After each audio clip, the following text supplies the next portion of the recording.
College football is almost here, and what better way to kick off 2025 than a battle between two powerhouse programs? If you've been following the channel for a while, you'll know that last year around the college football semifinal, I did previews before each game. I would break it down by position groups, coaching matchups, and then give 3 keys to the game for each team, and then let you decide in the comments which team was going to win. Those videos got a lot of good feedback, and I'm grateful for all of it. And I want to give a special shout out to Ohio State fans for giving me some of the best feedback last year. And this year, before we do our cap or no cap episode that we do every year before the college football season, I'm going to try to do as many of these week 1 previews as I can, starting with Texas and Ohio State. And what I want you all to do is let me know in the comments which games you want me to preview next.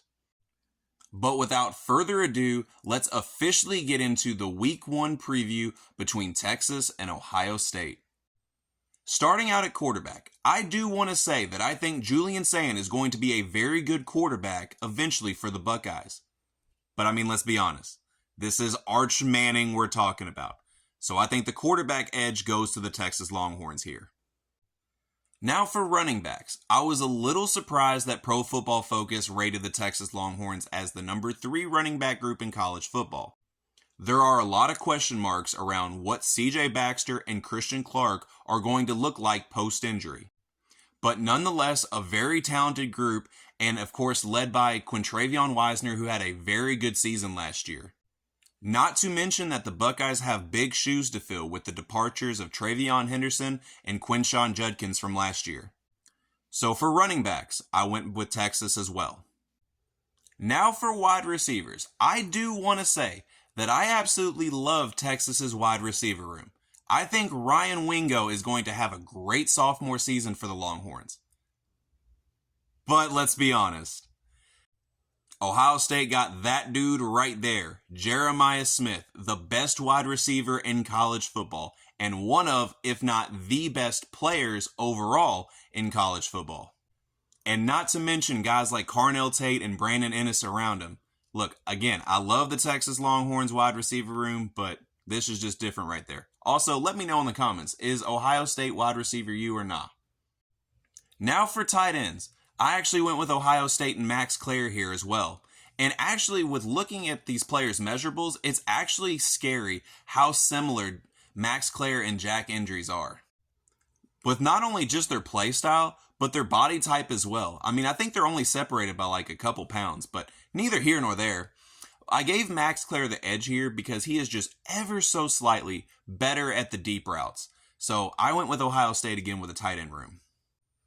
Now for offensive line, I actually went with a tie here.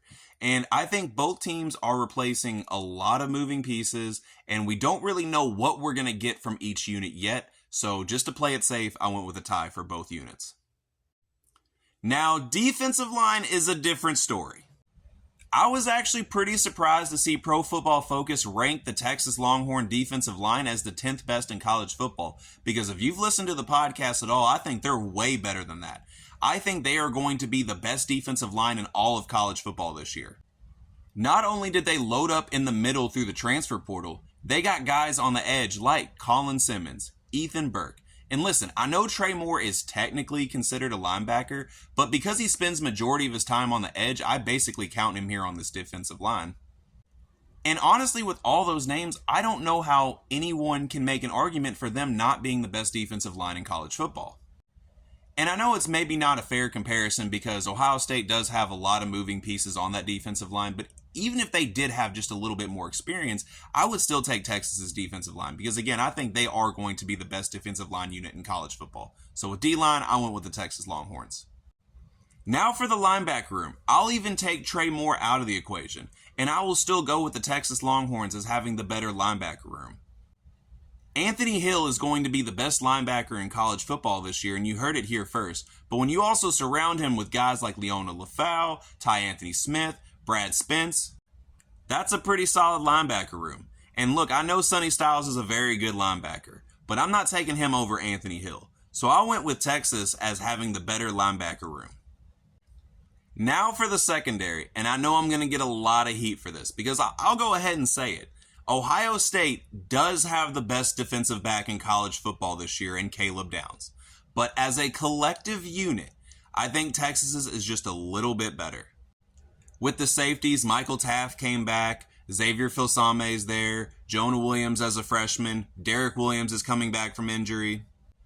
And then with the cornerbacks, you have Malik Muhammad, Jalen Gilbo and company. Texas could be a real no-fly zone this season. So with secondary, I went with Texas. Now for the coaching aspect of this segment. For the head coach, I absolutely love Steve Sarkisian and what he's done with the Texas program, but Ryan Day is coming off a natty. So for the time being, he definitely has to have the edge here. So for head coach, I went with Ohio State. For offensive coordinator, if you've been listening to the channel for any length of period, you'll know that I am not the biggest fan of Kyle Flood being the Texas offensive coordinator. If I had my way, which I very rarely do, Kyle Flood would be the full-time offensive line coach, and then they would bring in another offensive coordinator. So with that being said, I definitely had to go with Brian Hartline as the advantage here for offensive coordinators because let's be honest, dude is a hell of an OC, and major props to Brian Hartline. Now for the defensive coordinator, and I know I'm going to get a lot of heat for this because Matt Patricia did have a tenure in the NFL. But that being said, we don't know what he looks like as a college defensive coordinator. And with that being said, Pete Kwiatkowski, aka PK, is one of the best defensive coordinators in college football, in my opinion. So for defensive coordinator, I went with Texas on this one.